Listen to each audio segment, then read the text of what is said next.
Student, good afternoon. आज के हमारे वीडियो में भी हम ग्रामर का रिवीजन पाठ ही करने वाले हैं। अगले वीडियो में हमने 1 से चैप्टर 6 तक का ग्रामर देखा है। इनमें जो जो कुछ भी मैंने आपको दिया है वो आपको एक बार अच्छी तरह से पढ़ लेना है। अब हम चैप्टर 7 से यहाँ स्टार्ट करते हैं। इनके अंदर आपको पद्यलक्षी यानी आपके चैप्टर में से जो फिलिंग द ब्लैंक्स है, एमसीक्यू है, विधान है, सही गलत है, ऐसे जो छोटे छोटे क्वेश्चन है जो टेक्स्ट बुक में नहीं है। कुछ क्वेश्चन है, कुछ नहीं है, कुछ चैप्टर में है, कुछ चैप्टर में नहीं है। तो वो सारे क्वेश्चन मैंने आपको यहाँ दे रही हूँ, तो इनमें से आपको पढ़ने की सरलता हो इसलिए सारे क्वेश्चन मैं आपको अभी डाल रही हूँ। ठीक है, आपको भी करवा रही हूँ। तो पहला है फिलिंग द ब्लैंक्स। तो 7 चैप्टर की ये सारी फिलिंग द ब्लैंक्स है। इनमें आपको विकल्प भी दिए जाते हैं। 2 विकल्पों में से एक विकल्प चुनकर आपको लिखना होता है। बाल कृष्ण के हाथ खाली जगह लिए शोभा दे रहे हैं। तो उनका आंसर है नवनीत को लिए शोभा दे रहा है। उनके बाद है दूसरे, श्री कृष्ण के नेत्र खाली जगह है, विशाल या चंचल। तो उनके नेत्र कैसे है तो के विशाल है। उनके बाद है श्री कृष्ण के शरीर पर खाली जगह लगी हुई है। तो उनका आंसर है धूल लगी हुई है। उनके बाद है चौथा, जहाज का पंछी उड़कर पुनः खाली जगह पर ही आता है। तो कहाँ आता है, वृक्ष पर या जहाज पर तो के जहाज पर ही आता है। आगे है क्वेश्चन नंबर 5, श्री कृष्ण के सिर के दोनों ओर खाली जगह लटक रही है। तो उनके सिर के दोनों ओर क्या लटक रही है, लट या मालाएं। तो उनके दोनों ओर उनकी लट, बालों की जो है ना वो लटकी हुई लटक रही है। आगे है निम्नलिखित विधान सही है या गलत, यह बताइए। तो इनमें से सही गलत यहाँ दिए ही गए हैं आंसर। फिर इन निम्नलिखित प्रश्नों के उत्तर एक एक वाक्य में दीजिए। तो पहला क्वेश्चन है, श्री कृष्ण का शरीर धूल लगने से कैसा हो गया है। तो कवि की कल्पनाओं में वो और भी सुंदर हो गए हैं। उनका आंसर है और भी सुंदर हो गया है। दूसरा क्वेश्चन है, श्री कृष्ण के मस्तक पर किसका तिलक लगा है। तो उनका आंसर है गोरोचन का तिलक लगा है। आगे है, निम्नलिखित प्रश्नों के साथ दिए गए विकल्पों में से सही विकल्प चुनकर उत्तर लिखिए। यहाँ आपको अलग अलग विकल्प दिए गए हैं। ये तीसरा विकल्प है, मधुकर किस रस को चखना चाहते हैं। ठीक है, उनके नीचे है ये व्याकरण लक्षी क्वेश्चन, विभाग 2 व्याकरण लक्षी। इनके अंदर आपको पर्यायवाची शब्द, विरोधी शब्द और निम्नलिखित शब्दों का तत्सम रूप भी दिया गया है। यहाँ अंत तो अन्यत्र, पंछी तो पक्षी, महात्म तो महात्मय, पियासो तो प्यासो, दुर्मति तो दुर्मति, लट तो केशगुंज, मधुही तो मध અને केहरी तो केसरी। तत्सम रूप यानी जो शब्द हमें अलग से लिखे जाते हैं ना थोड़े से, को तत्सम रूप कहते हैं। जो प्रॉपर हर जगह की लैंग्वेज अलग अलग होती है, तो कवि ने यहाँ ऐसी लैंग्वेज जो लिखी है उनके जो शब्द है वो तत्सम रूप है। फिर आगे निम्नलिखित प्रत्येक वाक्य में से भाववाचक संज्ञा आपको पहचाननी है। और इस तरफ है 6 में उपसर्ग पहचानने हैं आपको। उनके बाद है निम्नलिखित प्रत्येक वाक्य में से विशेषण पहचान कर लिखिए। और 7वां है, निम्नलिखित शब्दों के प्रत्यय पहचान कर लिखिए। ये थे सारे चैप्टर नंबर 7। अब आगे है चैप्टर नंबर 8 के गद्यलक्षी। ये भी यहाँ आपको दिए गए हैं। पहले है रिक्त स्थानों की पूर्ति, फिलिंग द ब्लैंक्स आपकी। तो गुलमर्ग से अपने गुलमर्ग में सपने खाली जगह बनकर उगते हैं, फूल या शूल? तो उनका आंसर है फूल। उनके बाद है सूरज चमकेगा तो फूल में से नया खाली जगह जन्म लेगा, चेहरा या सपना? तो कौन जन्म लेगा? तो कि सपना।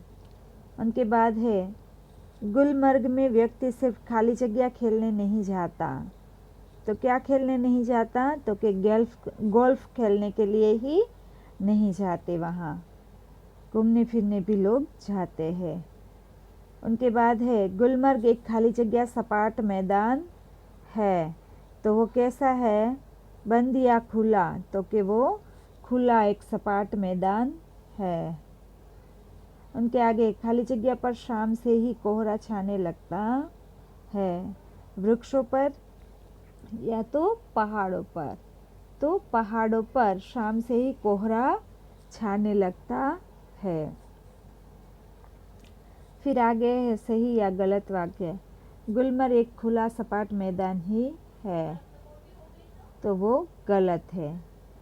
दूसरा है क्योंकि गुलमर्ग में तो बहुत सारे पहाड़ भी है, वो सिर्फ खुला मैदान नहीं है।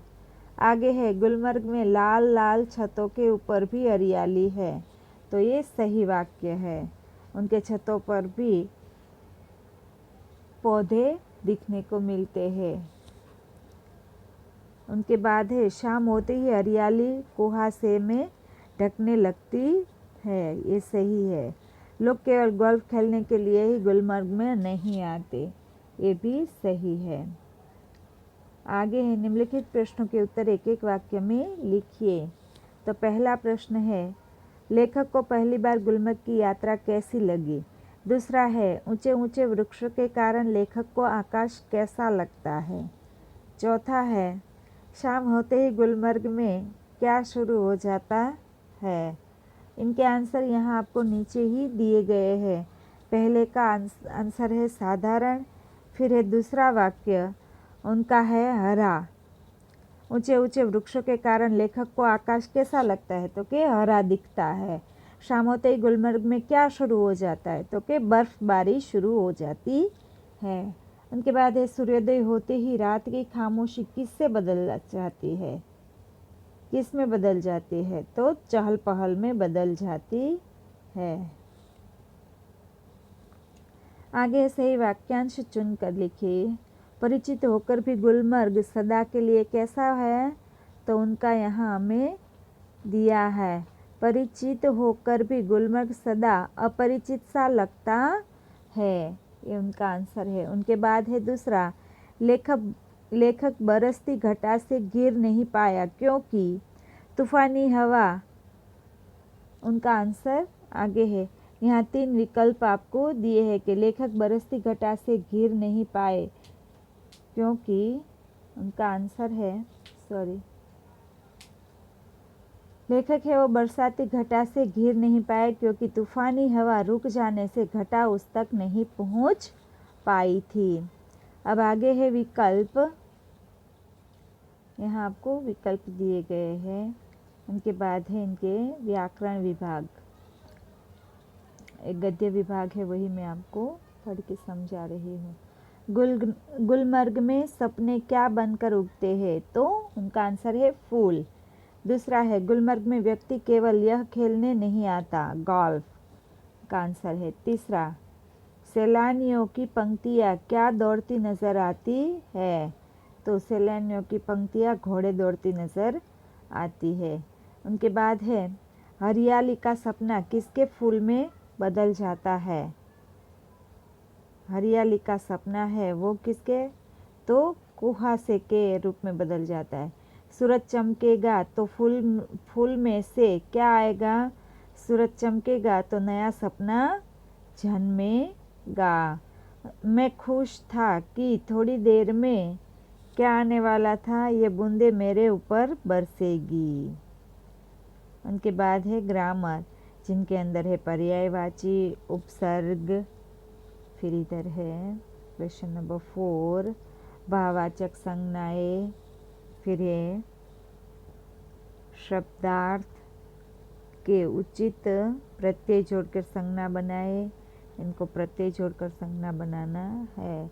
लाल तो लालिमा, खामोश तो खामोशी, कमजोर तो कमजोरी, आकर्षक तो आकर्षण।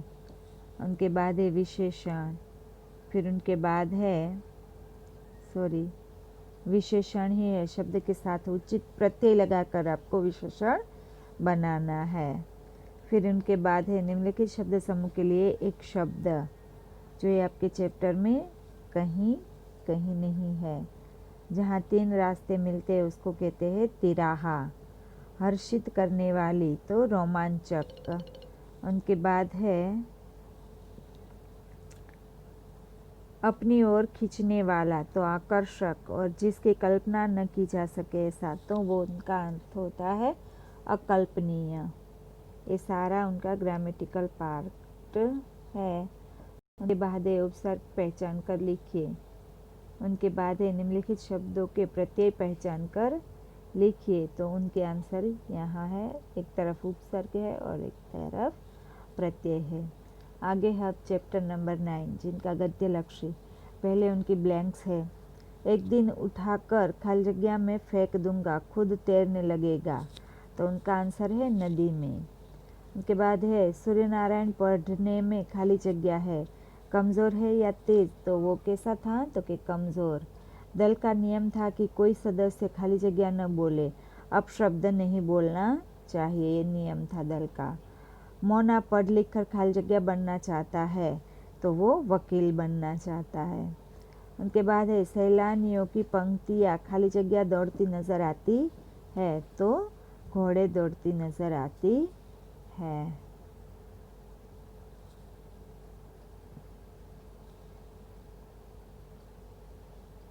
क्वेश्चन नंबर 2, निम्नलिखित विधान सही या गलत बताए। प्रियोदा अपनी क्लब का मंत्री था, गलत। प्रियोदा ने इब्राहिम को गाली देने पर चेतावनी दी, सही। गाड़ीवान तन्मय होकर विद्यापति का गीत गा रहा था, सही। मोहन सुने रास्ते से जाने में डर रहा था, गलत। निम्नलिखित प्रश्नों के उत्तर एक एक वाक्य में, एक एक शब्द में लिखिए, वाक्य नहीं है। प्रियोदा किस क्लास में पढ़ता था, तो प्रियोदा मैट्रिक में पढ़ता था। मोना यानी मनमोहन क्या जानता था, तो गाना जानता था। सूर्यनारायण को उसके साथी क्या कहते थे, सूरज पहलवान कहते थे। आगे है क्वेश्चन नंबर 4, निम्नलिखित वाक्य कौन किसे कहता है यह लिखिए। तुम पढ़ लिख कर क्या बनना चाहते हो, तो ये प्रियोदा मनमोहन से कहते हैं। दूसरा, वाह बहुत मीठा गाता, वाह बहुत मीठा गला है तुम्हारा, प्रियोदा ने मनमोहन से कहा। बात यह है कि साले ने, इब्राहिम ने प्रियोदा के दल से कहा, तुम्हारा मुंह खराब होगा, उनका मुंह भी नहीं बिगड़ेगा, प्रियोदा ने इब्राहिम से कहा। उनके बाद, मोना तू रास्ते में डरेगा, मैं जानता हूँ, चल मैं पहुँचा दूँ, तो कालू ने मोना से कहा। उनके बाद है मोना डरता है, मैं इसे पहुँचा दूँगा, तो घर जा कालू, प्रियोदा ने कालू से कहा। उनके आगे है सही वाक्यांश चुनकर निम्नलिखित विधान पूर्ण कीजिए। यहाँ विधान दिए गए और उनके वाक्य भी दिए गए हैं। अब आगे है चैप्टर नंबर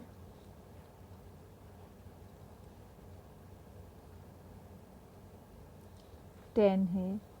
इनका भी यहाँ गद्यार्थ वाले क्वेश्चन है।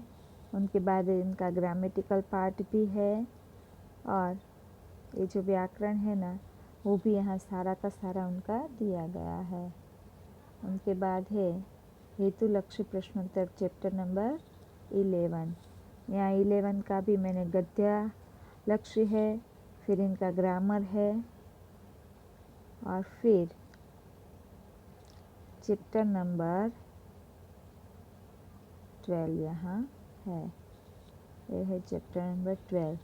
इनके अंदर भी इनके हेतु लक्ष्य प्रश्न है, ग्रामर है, सब कुछ यहाँ मैंने आपको दिया हुआ है। यही आपको सब कुछ करना है। इनमें से आपको सब कुछ पढ़ लेना है जो आपको काम आएगा। ये सारा का सारा मैं स्टडी मटेरियल में डाल दूँगी ताकि आपको सब कुछ अच्छे से मिल जाए। ठीक है बच्चों, ये सब कुछ के सब कुछ आपको अपने आप यहाँ पढ़ लेना है, ये सारा का सारा। ठीक है बच्चों,